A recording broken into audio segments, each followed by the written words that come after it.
Hello good morning everyone. आज चाहिँ चैत 9 गते शनिबारको दिन। यो मिति चाहिँ याद गर्नु होला। मैले चाहिँ आजको दिनदेखि चाहिँ नयाँ भ्लग स्टार्ट गर्नेछु। अब चाहिँ कन्टिन्यू भ्लग हाल्ने कोसिस गर्नेछु। म आरपिओ भ्लग भन्ने च्यानलमा चाहिँ मैले कन्टिन्यू भ्लग हाल्ने कोसिस गर्नेछु र त्यसमा चाहिँ ओन्ली भ्लग मात्रै हाल्ने भन्ने मैले निर्णय लिएको छु। र अहिले चाहिँ म यहाँ घरबाट निस्किसकेँ। 9 बजिसकेको छ। प्रोग्राममा पुग्नुपर्ने यहाँ 9 बजी भेट्नुपर्छ भन्ने सरले। त्यो भएर म चाहिँ खाना साना पनि नखाइकन हिँडिहालेँ तयार भएर होइन। सो ढिलो हुन्छ भनेर म चाहिँ समयलाई चाहिँ एकदम मध्यनजर गरेर चाहिँ म यहाँबाट हिँडिसकेको छु। यहाँबाट हिँड्दै जाँदैछु होइन, मसँग सवारी केही छैन होइन। त्यो भएर अब हेभन वाटर पार्कमा जाँदैछु। समथिङ मलाई त्यहाँ पुग्नको लागि चाहिँ 1 घन्टा लाग्न सक्छ। त्यो भएर म चाहिँ यहाँबाट हिँड्दै जाँदैछु। लेट्स सी गाइस होइन, भिडियोलाई अन्तिमसम्म हेर्नु होला। आजको दिन कस्तो हुन्छ भन्ने बारेमा चाहिँ म तपाईँलाई प्रत्यक्ष रूपमा भिडियो मार्फत देखाउनेछु। विभिन्न ठाउँमा आज केही समय पछाडि चाहिँ जाडोको मौसम पछाडि पानी परेको छ र अब चाहिँ खतरा गर्मी पनि चढ्नेवाला भइसकेको छ।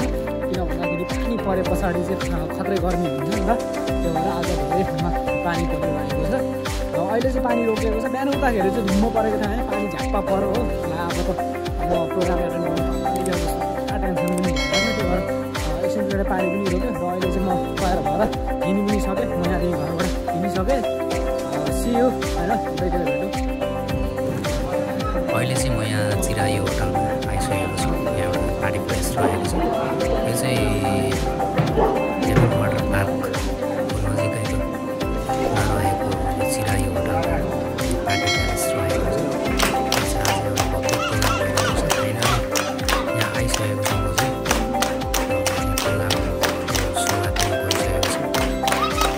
सबैजना एकदम स्ट्यान्डर्ड पर्सन हुनुहुन्छ। मेरो लागि चाहिँ अब कोही पनि चिनेको छैन।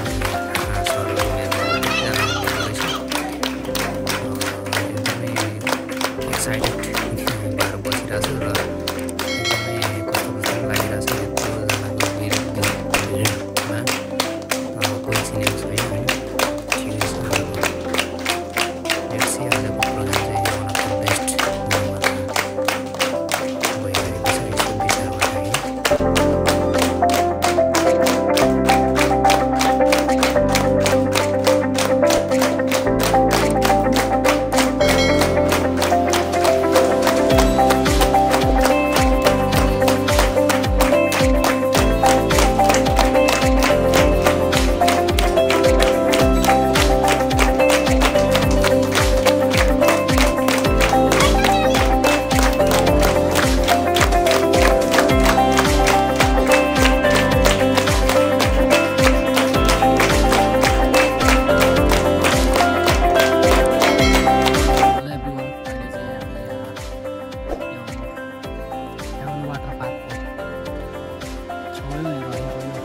चिराई होटल भन्ने ठाउँमा छु। त्यहाँको पार्टी प्यालेसमा छु हामी। हाम्रो प्रोग्राम चाहिँ यहाँ छ। आज खास विशेष प्रोग्राम रहेको छ र अहिले चाहिँ हामी हाफ टाइम भएर खानाको टाइम भइरहेको छ। हामीले खानासाना खाइसक्यौँ। म त बिहार खाना पनि नखाएँ, दौडेर आइरहेको थिएँ होइन, ढिलो भयो भनेर।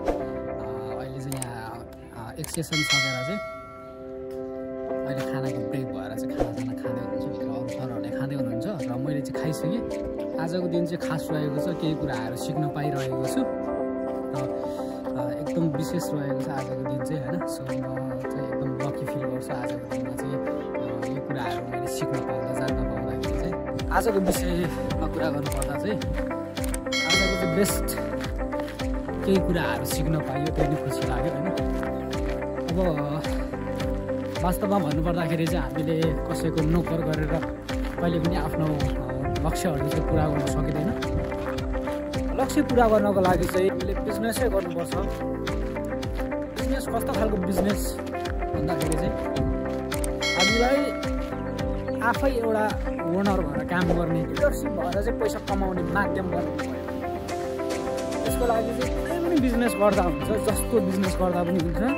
Business is business.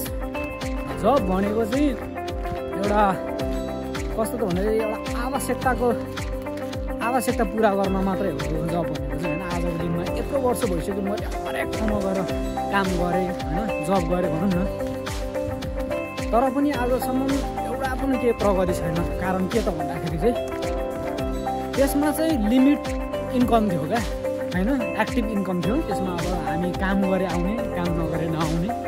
बिजनेस भनेको चाहिँ अब सुरुमा उठाउन गाह्रो हो, तर पनि एउटा इन्कम आउने, आइराख्ने प्यासिभ इन्कम आउने माध्यम बनायो भने चाहिँ त्यसमा चाहिँ कन्टिन्यू हाम्रो पैसा चाहिँ आइरहन्छ, कमाइ भइरहन्छ। सो त्यही यस्तै कुराहरू सिकियो। आजको दिनमा यही कुराहरू युटिलाइज गर्दै चाहिँ म अगाडि बढ्ने कोसिस गरिरहेको छु। र मेरो भिडियोमा चाहिँ अब चाहिँ एकदम इन्फर्मेटिभ कुराहरू आउनेछ होइन, ब्लग विथ इन्फर्मेसनहरू आउनेछ। मैले चाहिँ त्यही उद्देश्य लिएर चाहिँ अगाडि बढ्नेछु। मेरो नयाँ भिडियोमा चाहिँ यही लिएर अगाडि बढ्नेछु। सो सबजनालाई सपोर्ट गरिदिनु होला भन्न चाहन्छु मेरो च्यानललाई।